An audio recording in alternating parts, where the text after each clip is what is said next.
Well, you're all very welcome to another episode of Talking Sense. I will say, John, because I've looked over the last few, and it's the world of e-commerce is better for John Leach. I can say this, and my own what you call dumbass interventions we can get rid of. But we've got a great panel again today, John, and what's interesting today is for anybody working in the education space or looking to sell on the likes of Amazon on that, we've got people here who can really give good input on that. As always, John, we'll start with yourself on a different theme, and then I'll be going to Linda Waters. She's the senior business advisor with Learnovate TCD in Dublin. And then to Daniel Connolly, who's the founder of Seneca Digital. But we want to chat today about online service delivery. And your thoughts on that, John? Well, it was a little bit inspired, Brendan. I suppose we just finished delivering a ratings and a review project for one of the customers, and I was reading a number of the reviews, which practically were all good, more or less, thankfully. For the customer, and it made me think a little bit about how we use content in the customer service space, and also inspired by our participants this morning. Linda has great experience in delivering content in the right space, and Daniel's background from EcoStore and Amazon experience, etc. So, like, we've talked a lot about content on product pages being sort of your key selling aid, your online sales assistant. But also, I think delivering the right content in the service environment is really critical to having a really good customer experience, which I think is one of the fundamentals to building a successful and sustainable online business. Because you need to be able to generate repeat business where you can, build a good lifetime value in your customers, and for all of this to be affordable. And service, I think, is a really, really important part of it in terms of building that value. And I think the good news is there are now multiple ways of delivering, educational service content, etc. And the bad news is there are multiple ways to do it, because it means we have to probably try different formats, different approaches, etc. And people sort of expect to have content delivered in the way that they like to consume it. But it goes back to all of the old-fashioned and simple ways are still as relevant as ever. So, if you think of the start of the internet, the famous, FAQ, the frequently asked questions, were around the place a lot. And that's still a really great way to add a lot of rich content that is very search engine friendly and helps your search engine optimization. It just needs to be organized well and to make sure that you're answering the relevant questions. And the best way to do that generally is to have your customer service reps be the people who are adding that content or adding those questions to get answered, because they're the people who are who are interacting with that on a day-to-day basis. But you have to make it searchable, you have to make it usable, so that's key as well. Sometimes you look at those lists and you wonder who asked those questions, so are they really relevant? And then delivering content via email. Like, email gets a bad rep for a lot of things, but it's still a very basic, very fundamental, and I know we all complain about getting too much of it. But one of the benefits of online shopping and the reason e-commerce is popular is that, we can do business 24/7. And it's not that people expect you to be available 24/7, but if I run into an issue or a question late at night, because I'm ordering something at 10 o'clock or 11 o'clock, to be able to send an email and have a relevant response probably the next day is the expectation these times, is really a very powerful thing. So it's really important to handle email queries in a timely fashion, even in the worst case if it has to be a placeholder. But your customer service reps, your whoever's fronting up your business, if that's you or some of the team, they just need to be empathetic, they need to be helpful, and if all possible, knowledgeable about the specific, customer query that they're dealing with, because the thing that drives customers wild more often than not is having to repeatedly explain what their issue is or what they're trying to get answered. So you need to be able to get the right content to them at the right time.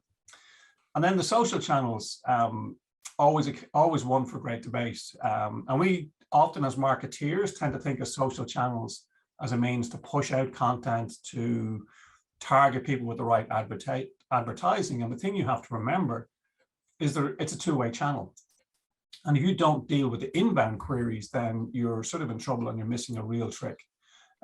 So again, you need to be monitoring those channels. You need to create the right type of content to share on that.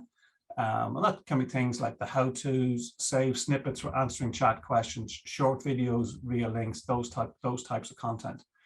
And I suppose that falls into the next step, which is on-site chat.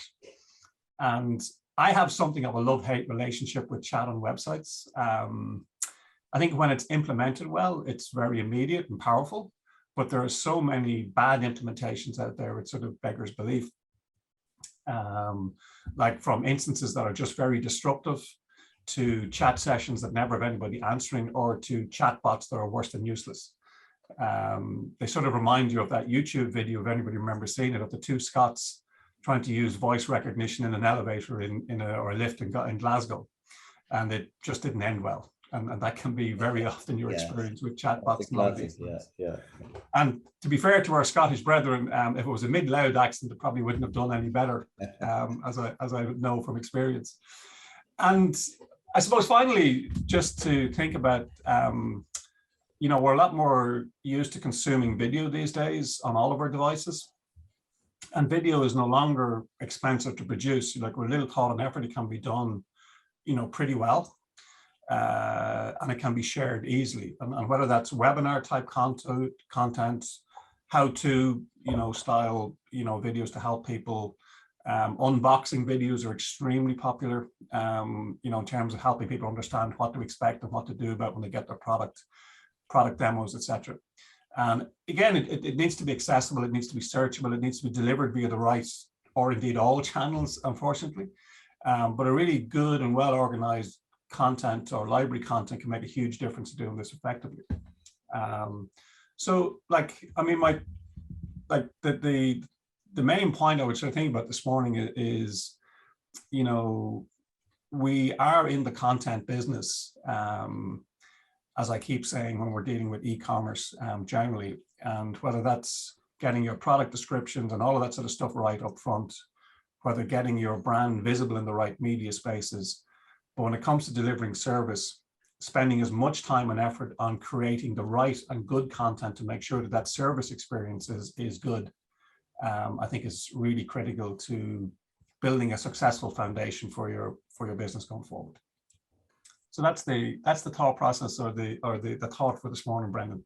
I like it. As always, very, very, very insightful, John. I want to turn to Linda Waters. Linda, tell us about what you do and who you help. Yeah, thanks, Brennan. So Learnovate is an industry-led digital future of work and learning group of researchers and experts. And I suppose the real power that we bring to our clients is around the use of technology, research and best practice, and also kind of methodologies as well that we know work. And what we do is we work with our clients to ideate and innovate, to create bespoke solutions. So more specifically, I suppose we enable and we work with startup companies to really validate, I suppose, their idea and their concepts and make them market ready. But we also provide large enterprises with access to uncommon expertise and thought leadership in the field of future work and learning. As you mentioned before, we're based in Trinity College. Let me stop you there for a second. Give us a flavor. What are the type of startups that you help? So mainly within the education and learning space. Mm-hmm. And that can be from clients who, focus on well-being and how they can offer that in an online environment. Okay. So those type of companies could be delivering into large enterprises, and particularly, I suppose, the well-being is a big area that large corporates are looking at, particularly with the cohort of, I suppose, the stay-at-home economy as we know it now. And the pandemic has really fueled that growth, as we see, and how consumers learn, work, shop and play. It's all going to change forever. So the work that we do is really around those type of organizations who are looking, either they've been in that space or they see an opportunity now to be able to expand and go into that marketplace. But how do they ensure that the tools and technology that they're delivering, as John mentioned earlier, the e-learning content, how do they do that in an effective way that's going to have effective learning outcomes for their clients? So we work with them in able to ensure that they're making the right decisions and understanding the problem that they're trying to solve with their client before they look at the solution. Because as John mentioned before, we see so many, chat box, different tools, video, but how do you deliver it to the cohort in an effective way? You need to understand the learners that you're delivering that to. So like, a manufacturing and warehouse or organization is going to be different than a financial institution. But we see that a lot of companies, they focus on the solution first, and then they realize that they've made a big investment in the solution without really understanding the problem that they're trying to solve by bringing in that. So it's really around minimizing the risk for organizations, both large and both small, when they're making those decisions to bring in tools and technology to deliver effective learning. Okay. And then, Linda, just one thing that struck me as you talk, like, as we work through design with clients and that sort of stuff, we spend a lot of time looking at words, images, video content on websites, etc. Because I always feel that the shopping process, it goes learn, buy, shop, if you know what I mean. We need to learn in the first phase. Yeah. We have sort of cliched thoughts, that people don't read very much today. They have a very short attention span, so we have to have video that's 15 to 20 seconds.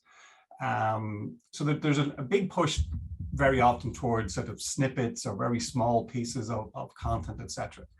Yeah. Is that a fair evaluation of people, or if people are invested in learning about something, whether it's a service, a product, or whatever, do you find that people will actually consume more content, either text, image, or whatever, if it's presented in the right way? And is it the content design that's more important than the actual physical length of it?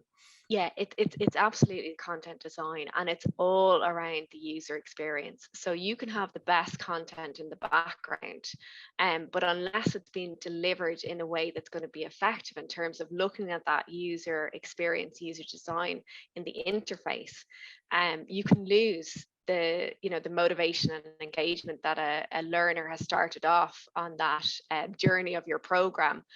And we've seen so many that they say, okay, we've brought in this new technology, we've brought in this new learning content, but our fall off rate is so high after, the first module. Why is that? So we help and look at that for clients to understand, what's effective for the learner. How do you deliver that? Is it through, as you mentioned, those kind of bite-sized pieces, additional video content,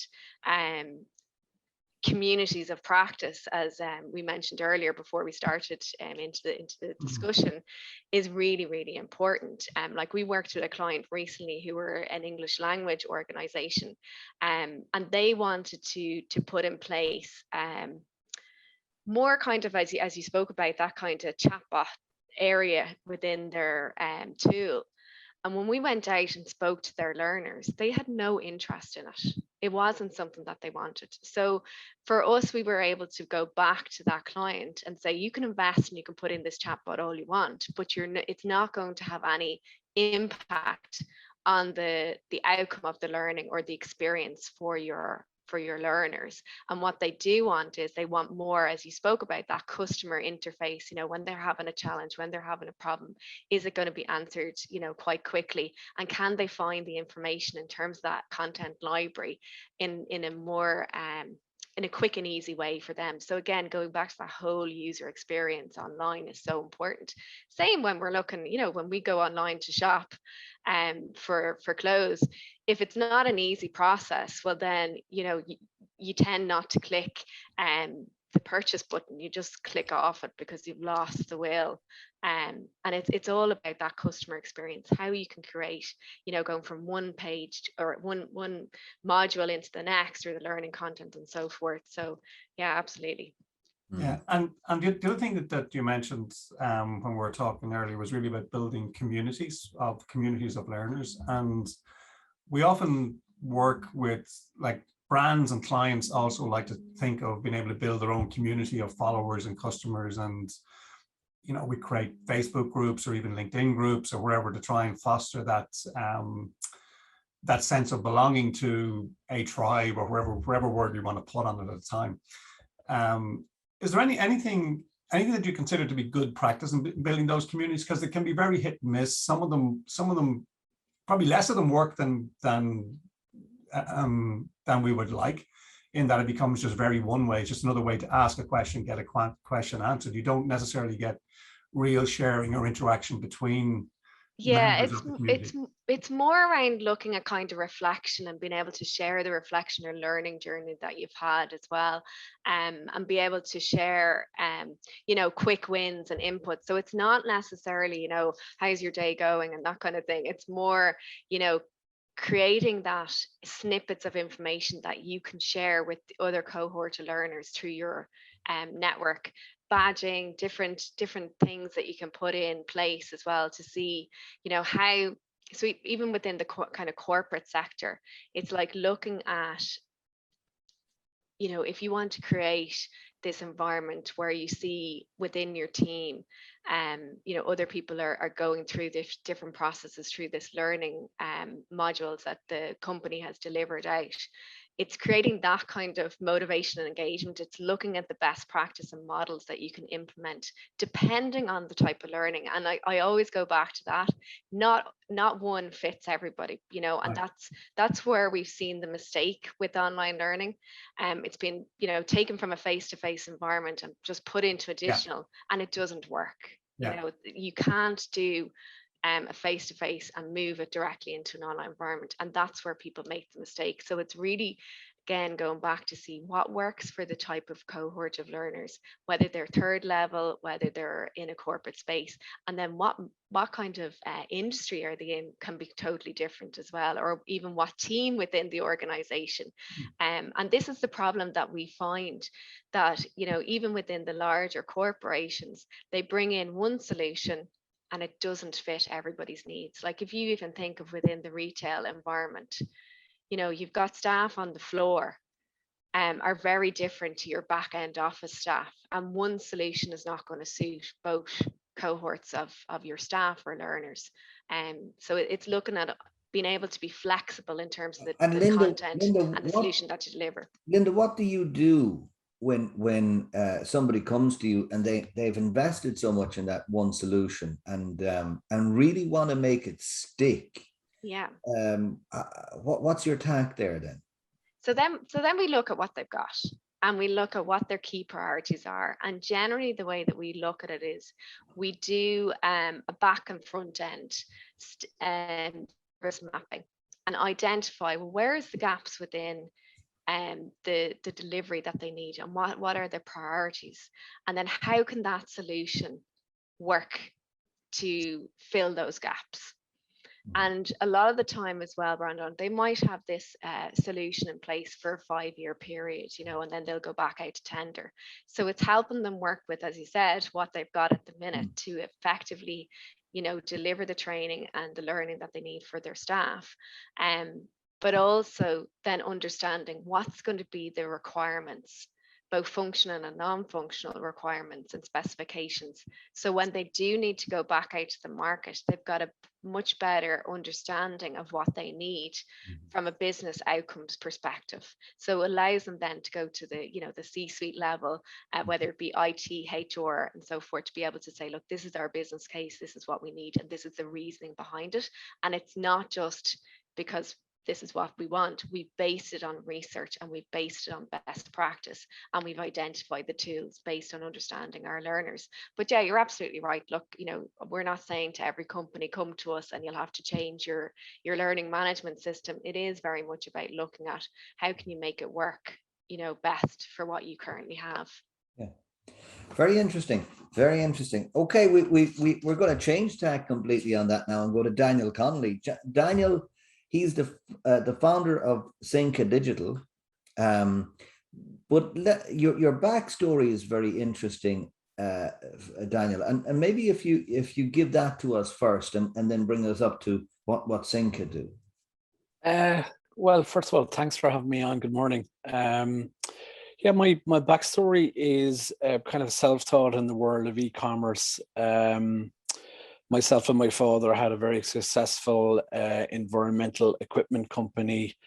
My dad imported the first wheelie bin into Ireland, and we developed that.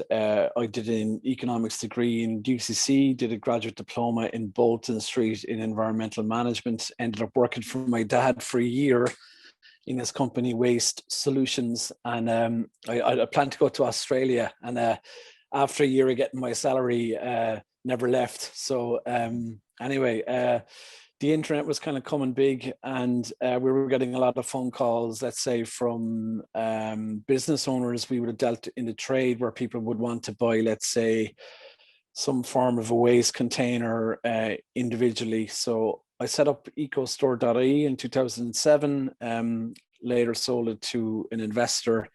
But basically that's where I learned to basically have a retail offering for your business, going in the D2C, so the direct to consumer route. Okay. So that's where I first began. Then I ported into selling on Amazon, setting up my own brand in the US, where we were in multiple niches: baby, home and kitchen, automotive, sports and outdoors. So that's where we I learned about FBA, which is fulfillment by Amazon, which is their third-party fulfillment service for brand owners and for merchants. So that would allow you to live in Ireland and to essentially scale your brand globally, where you'd be selling your own private label products. And now, based on my experience, I am doing high-level consulting for brands and for SMEs where they want to sell on marketplaces like Amazon, but also use modern sort of technology like Shopify, which is the leading web store software. Funny enough, they have a base in Galway. So that would be brand building using either drop shipping or, classical e-commerce to whatever market or niche that you're in. Mm-hmm. Okay.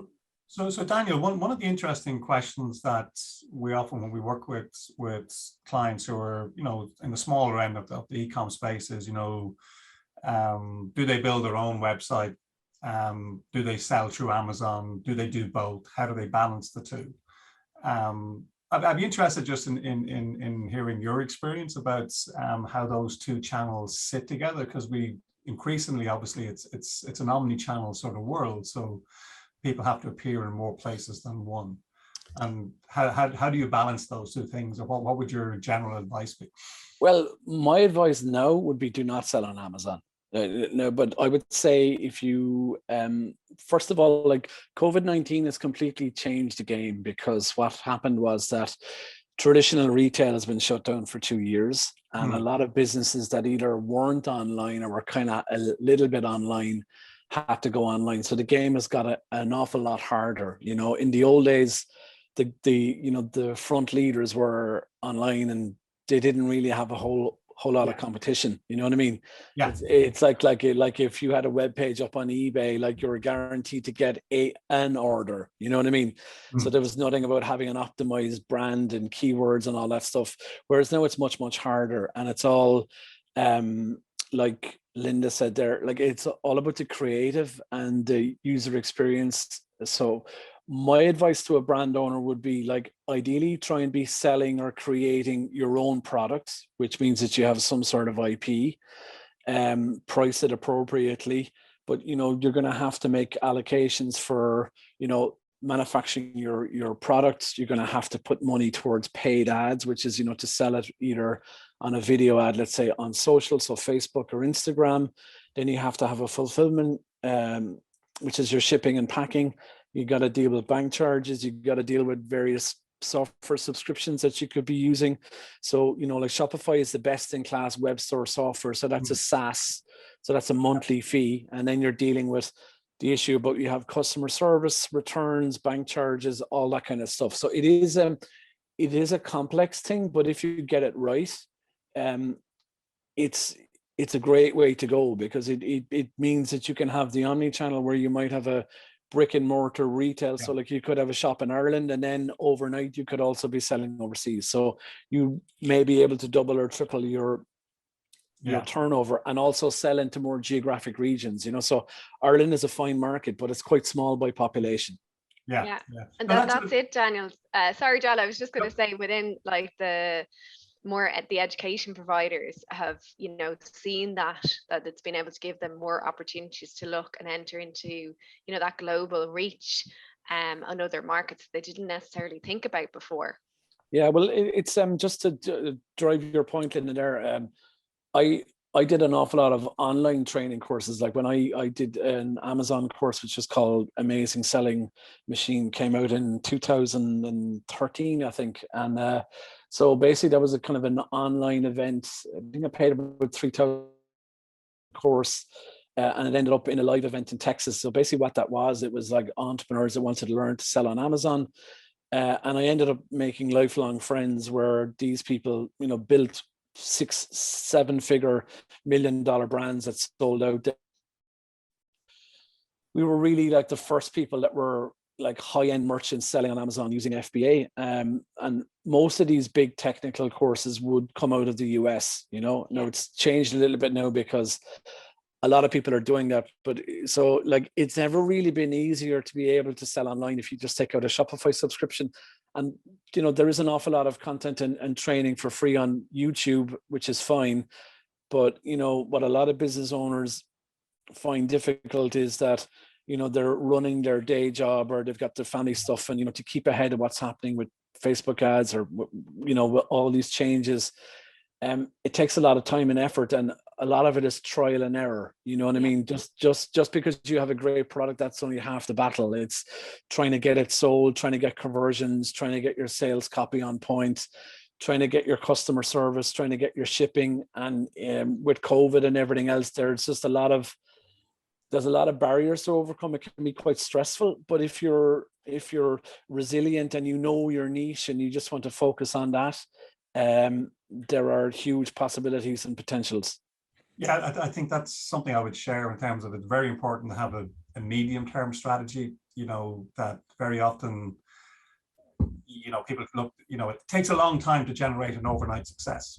Right? Yeah, it's well, you know, it's one of the things that's a little bit annoying. You know, like you see some kid that puts something up on Instagram. You know, like very few people get that lucky. It's hard, and it's got much harder now because you know, everyone is fighting for that lead, for that conversion. You know, the game is harder. It's all about the creative. You know, average just doesn't cut it anymore. You know, you may get the order, but if your order gets delivered in Mickey Mouse packaging, they're just going to send it back to you. They're going to process a refund.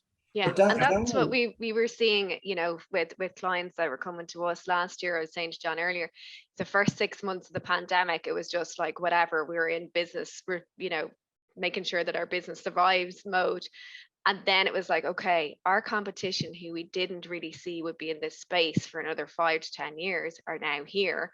And how can we make sure that we are staying ahead of that competition? And again, going back to delivering it in an effective way, rather than having a poor experience for the learners. So it's stepping up that game, and it's really looking at kind of innovative use of technology and best practice to be able to deliver effective learning online.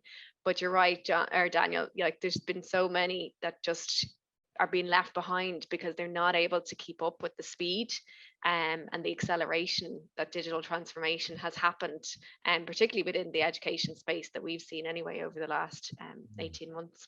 And it's a very, very noisy environment. So to stand out from that is as you're saying, Daniel, is increasingly important for sure. But it sort of echoes my feeling, Daniel, in terms of when we talk about Amazon putting in a big fulfillment center down in Athlone. I think, you know, it was very much a mixed feelings when I heard that. I don't think it's such a great opportunity for Irish-owned retailers It's a double-edged sword. The fulfillment center is actually being built in Baldonnel next to the Irish Air Corps Casement Aerodrome. Right. It's an issue really to do with Brexit, because there is an issue with importing goods into the UK, bringing it into Ireland. So it's just easier for them to have a country specific fulfillment center, but it also means that they can do same day delivery. So again, that's an upsell for Amazon Prime. Like there are definite opportunities for people that want to sell on Amazon, depending on your offer. But the bottom line is that when you get an order on Amazon as a merchant, you don't get any customer data. So technically you're not building a business, because you cannot remarket to that customer. So, if a person buys your widget once, that's fine. And there are very strict terms of service within Amazon about follow-up. Like you're not allowed to contact the customer about certain things. You can't put in any external links. It's highly regulated. So, by all means, you can begin to sell on Amazon, but the goal is to get the customer off the Amazon sales channel into your own sales funnel, whether that's from your product packaging or using product inserts. But unless you're acquiring the customer with all of its data in the back end, you're not really building a business. Is there any advantage, Daniel, in testing products on Amazon? No, because look, virtually every vertical, there are thousands of sellers, like selling the same thing. So, in an ideal world, unless you have maybe some sort of a unique product with a patent or with some form of an IP, but if you're selling, let's say, everyday physical products, so to give a brutal example, like a hairbrush or a garlic press or maybe a home and garden product, they are in the main generally available products. They're ubiquitous. You're not really going to outcompete. So it's either a price or an availability issue. You are competing with very large scale sellers that have millions and millions of dollars of inventory.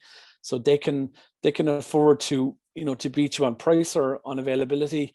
But if you are maybe doing something that's unique, like for example, in the book space maybe, or you have something that is unique to you, that's a patent, or it could be maybe a food supplement, there are advantages to doing it because you have scale.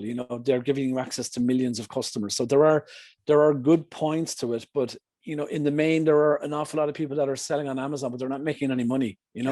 It's just turnover, because Amazon fees are going up. They're restricting certain products, shipping, returns, ad spend, the level of competition. It's not something that you can do part-time, So all of the people that I know that were very large scale sellers on Amazon, they either sold out, so they sold out their brand and their inventory to a bigger player, or they just moved out of doing it and they've ported to the harder route of maybe driving people to a Shopify store, and they're building their own sales funnel, which is much, much harder. But in the long term, unless you're building buyer data, you don't really have a business. Like if you want to sell your business in the morning and you don't have buyer data in the back end, that's of no good to an investor. So your multiple that you're going to get for your brand will be much, much lower. Yeah, and the cost of acquiring a new customer, even online, we've seen that escalate to some degree over the last couple of years as it becomes more competitive, as you say. Yeah, well, the good guys, the good people, long-term relationship. Yeah, but it's the old story. Like, it's the good people in their niche, like the people that know their niche, maybe are health and beauty or home and kitchen. Like, if you can resonate to that niche, that audience you're offering, the good people will always succeed. But the problem is that a lot of people that sell online, they want to sell a kitchen product on a Monday, a beauty product on a Tuesday. I was just going to ask that. How many will stay with what they've started off, or their vision to start with, or do they just go so wide then that they don't have that unique, Yeah, well, I would say, like, it's very hard to manage. Like, if you think about it, when I was living in Ireland, my suppliers would be in the Far East, predominantly China, Taiwan. But you're selling it on the West Coast. So basically you have a 24-hour cycle. So like when you're in bed at night, you could be getting emails or phone calls from the US relating to Amazon orders. And then when you wake up in the morning, you're getting phone calls from, or emails from your suppliers in the Far East, or you might have a customer service team in the Philippines or China, and then you're living here. So you're like, it's a never ending kind of cycle of notifications, and it can be very stressful. So, if you are scaling in maybe multiple Amazon territories like Amazon Canada, Amazon UK, Amazon US, it's full on, and it's not something that you can manage yourself. So like, you have to have appropriate resources to manage all that. And you're on about, sort of customer service. Like, there's always, when you're selling online, you really only hear back from a customer when there's a problem, so that means that something is either arrived damaged or they want to process a warranty claim. Like, when you're hearing from someone, it's probably not a good story. Yeah. So they're trying to message you. So that's normally what happens there. So, you probably best thing to do is that you would either have a manual virtual assistant that would be dealing with, issues. So it could be like refunds for stuff that was damaged. You could be sending it replacements under warranty, dealing with customer service, asking for reviews, dealing with product issues within Amazon corporate. So for example, if you sell on Amazon, you have to maintain certain metrics, that you're shipping orders within a certain time, you're dealing with reviews, you're possibly uploading documents to show proof of your business or proof of purchase from your vendor. Like, there's a lot going on, But what about like are they looking at it? Because I know within the education and kind of training space, and particularly even for like online coaching, a lot of those type of individuals are like, look, a lot of my time has been spent on the administration side, and I need to free up that.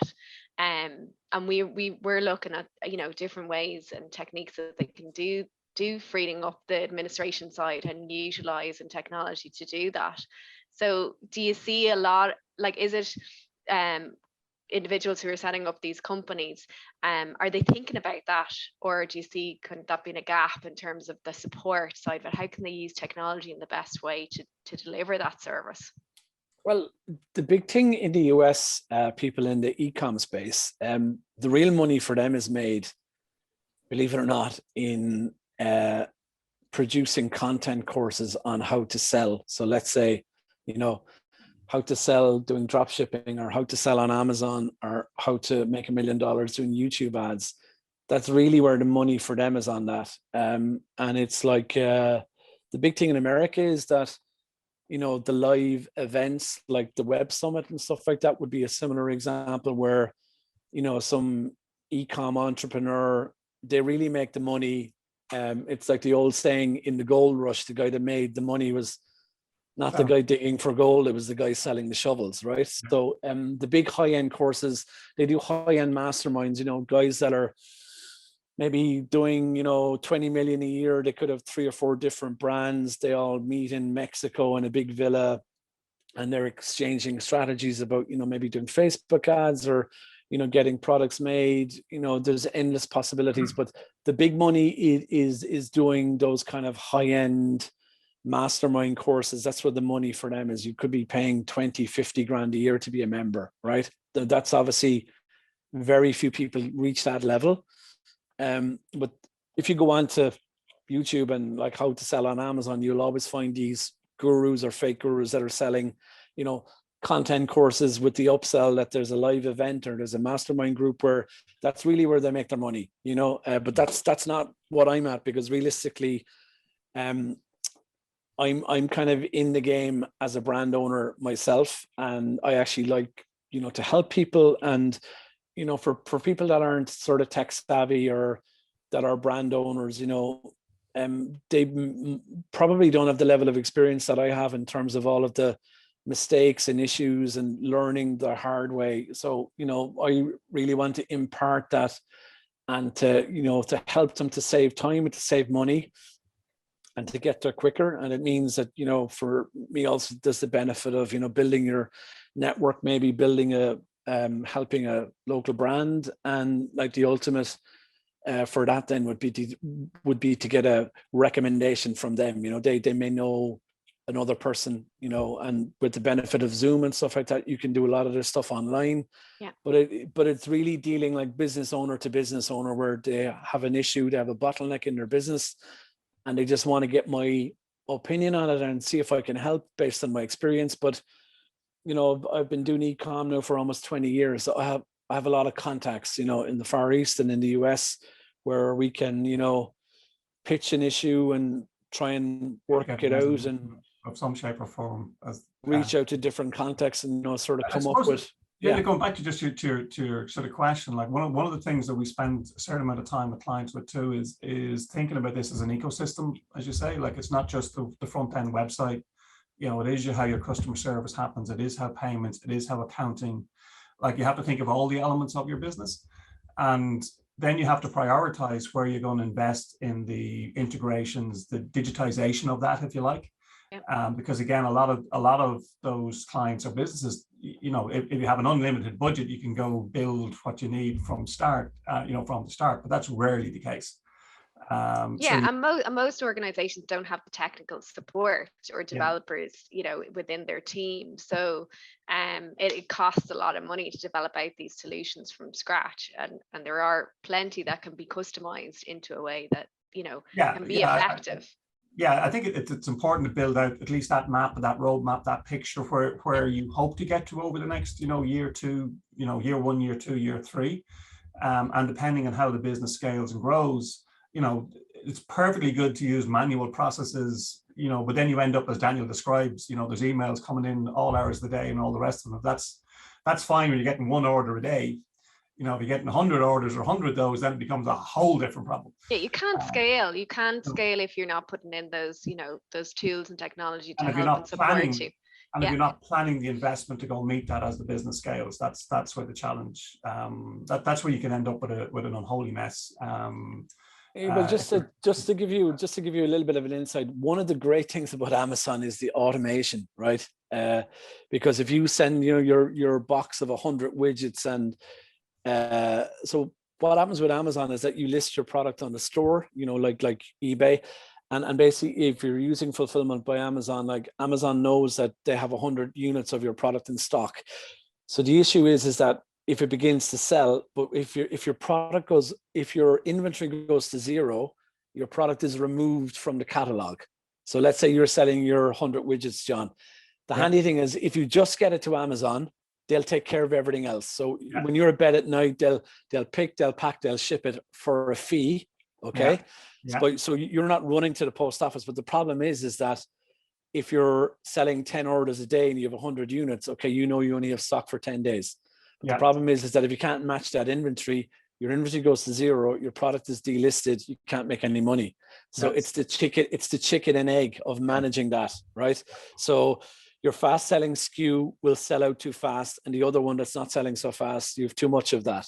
So it's trying to balance that, and there is no manual for that. It's just, you got to make it up as you go along.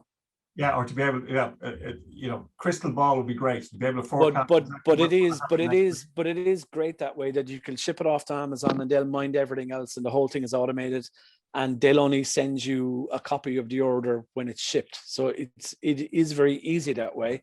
But the problem is on the back end is that realistically, unless you're building buyer data, you don't really have a business. Yeah, I agree 100% with that. I mean, Dan, in terms of, if you're not building a really good customer database, in terms of understanding not just who's buying from it, then who possibly, where you can expand, what niches, what segments are within that, etc. I agree 100% with you. You're not really building it. Yeah, well, the future, actually, believe it or not, is Shopify really is a fantastic platform. They're a Canadian company. They're going to be like the next Amazon. They have a development center in Galway. They're really nurturing, you know, small businesses in lots of different niches. They have like best in class technology, and they're really showing people how to, you know, use bulletproof technology to like get more sales. It's a bit like the Apple App Store. You know, like you can get all these different apps to do various things. You can automate your emails, your reviews. It's a paid service, but it really is. All of the big non-Amazon brands like Gymshark and all these people, they're all built on Shopify. Under Armour is using Shopify. So, you know, small businesses can use best in class technology for maybe, 50, 60 euros a month, Yeah, which is and they look which is a after, great service. and they look after the security, maintenance, performance, those are the things which are really difficult to do on your if you're running, say, WooCommerce. Yeah, believe it or not, Yeah, much better. they actually suffered an outage yesterday for a couple of hours. But in general, they host everything themselves in Canada, and it is very, very bulletproof, because it just means that you don't really have to have your own programmer in-house. They manage it for you, and that's obviously built into the monthly fee, but it is very reasonable. But Daniel, if I'm reading you right here, the move from Amazon is one key message from you, but the second message is the creative and really having your own type of product. Now, there's a lot of people that would move towards Shopify and probably use an Alibaba type product. Are you saying that's not going to work? No, I'm not saying that, but like the bottom line is that mediocrity doesn't cut it anymore. I mean, if you look at the offerings that are out there, the likes of Primark or Pennies, it's the old story. Like, price is important. Prices are rising for everyone: shipping, handling, cost of traffic. I would just say, just do one thing well. I mean, if you want to sell a garlic press, or you want to sell, leggings to the female sports market, build the best leggings that you think will possibly sell. And what that means is the product, the packaging, the inserts, the story. These things take time, because unless you're selling something that's a minimum 50 euros, you're not going to make money. By the time you pay VAT, shipping and handling, returns, cost of traffic, the cost of goods, it's much, much harder. Now, realistically, to be selling online, you need to be selling something that's 100 euros plus in an ideal situation. So that's your average order value. There are exceptions, obviously, but with the upfront costs that you have to put in terms of, web, creative, time, mediocrity just won't cut it anymore. Like you just have to. The old Jack Walsh quote is still true. If you can't compete, don't. Yeah, but like you have to know your niche. If you can just do one thing well and focus on that, that could work. But there are obviously exceptions. I mean, in an ideal world, you could do the little thing where you have maybe a loss leader on the front end, so you're kind of losing money on the front end, but you're gaining money on the back end, provided they're coming to, let's say, your Shopify store, because you may lose money on the front end with the transaction, but you're getting buyer data on the back end, and that's where you're porting from an initial order to kind of lifetime order value, where you're hoping to connect with a customer over 3, 4, 5, 6 transactions, maybe over a period of 3 to 5 years. That's the same with that continual lifelong learner. It's like, how do you get them to keep coming back for more, and making sure that you're delivering that kind of great user experience in an online environment. It's so important to know your niche, know your unique selling proposition that you have, and I know deliver it well. But it is hard. Like I got asked by a couple of kids there. They were in lockdown. They set up a fitness brand on Instagram, and they were doing really, really well. But now they've got to go back to college. I think one is doing medicine, one is doing dentistry, and they've basically realized that they don't have time to do both. So they want to sell their brand, and they want to finish their studies. They just won't have time to do it. So like, it's kind of funny, because when you build something, like, you have to keep feeding the monster. It's not something that you can turn off and head off to Mexico for 6 weeks to play the banjo. It doesn't work that way. No. Unfortunately, and a lot of people had the mentality even prior to, just put up a web page, publish a product, and people come and buy it. Doesn't work. Yeah. You will, like if you sell on eBay, you sell on Amazon, you sell, even on the paper, like, you will always get people ringing you. But again, people need to understand that getting the order is only the first step. Yeah. The big issue is the fulfillment, and then the post-purchase follow-up and all that stuff, and that's harder. It takes time, it takes commitment. But if you're a business owner, it's never been easier to make money online. Yeah, if you once you follow the right, once you put in it's like everything else, you still have to put in the effort, but if you put in the right effort, you'll get there. I mean, that's. Yeah, it's like like you got to weigh up your time, you know, is it really worth my time? But if you're passionate about your product, you know, you could be very successful. You know, you could end up selling a brand in 3 to 5 years, get £1 million and go back to Mexico and play banjo, you know? Yeah. Well, listen, I think we'll leave it at that because Daniel, you've got me thinking about playing the banjo in Mexico now. So I'm really going to focus in on that. Yeah, I can see it now with your poncho. Yeah, perfect. No, I want to thank our guests very much, Linda Waters and Daniel Connolly. I think that's been a very, very insightful conversation, and John, a lot of learnings there for people who would be listening to this. Yeah, I mean, very quickly, there's 2 or 3 thoughts that I sort of took away from it in terms of, obviously, you know, if you're looking to build an e-commerce business, you need to own your customer data. That's what the big brands and the big platforms make their money from. Really, it's their customer data and how they manage that and how they use it to build a business. And that's been very much what Daniel's been talking about today. And I think in terms of content and creative and learning and delivering that, it's not about taking a traditional, you know, PowerPoint slide and putting it up and just putting a commentary to it.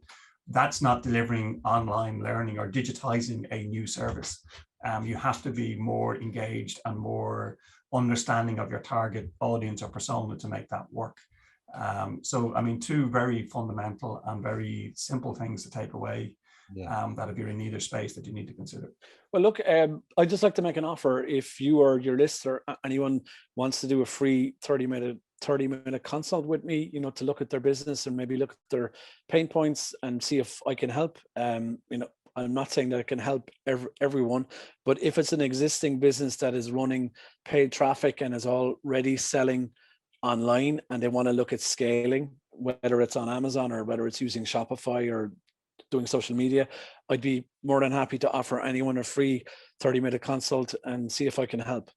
Yeah, good. It's great. I mean, because that's the essence of what we're doing on the podcast here is trying to help, you know, Irish brands, Irish businesses, particularly, you know, find their way in that e-com space and sort of building that sort of community around what, you know, the experts and practitioners that we talk to. So thank you very much for that, Daniel. That'll be great. I'll send you details. Okay, so there's and we'll put it in the summaries. Thanks. Great. So listen, okay.